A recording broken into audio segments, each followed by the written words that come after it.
how do you think we as people, as human beings, as investors can get clarity around purpose, get clarity around what true wealth means? But before you answer the how, what do you think? How do you, when you hear the word true wealth, what does that mean to you? To me, it doesn't mean money at all. It has absolutely nothing to do with money. It is that fulfillment that we're chasing. It's within us. So if you can be contented, happy and fulfilled, you won't need anything on the outside. Like you and I went to India last year and we went to the poorest villages in India, and they lived in the hut the size of our ensuite with 3 generations, yet they were the happiest people we've ever seen. Yeah.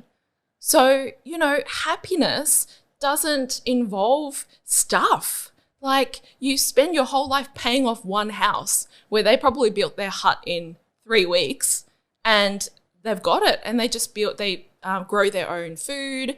They maybe grow rice, sell a little bit of rice to the villagers and just have a little bit of savings. And that's enough for them. And that's enough for them to feel happy. They don't stress about having to reach their mortgage. So why is it that when we as everybody, most people travel and they see things that we've seen, I'm sure we're not the only people who've seen that. Why do we need to go through that experience to ground us? Why can't we find that?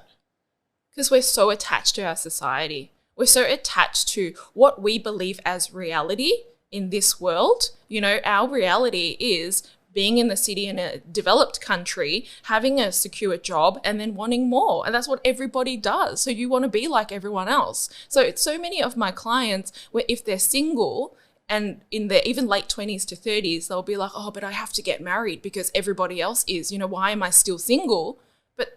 They're happily single, but they don't admit that to themselves in their heart because they want to be like everyone else, driven by this society.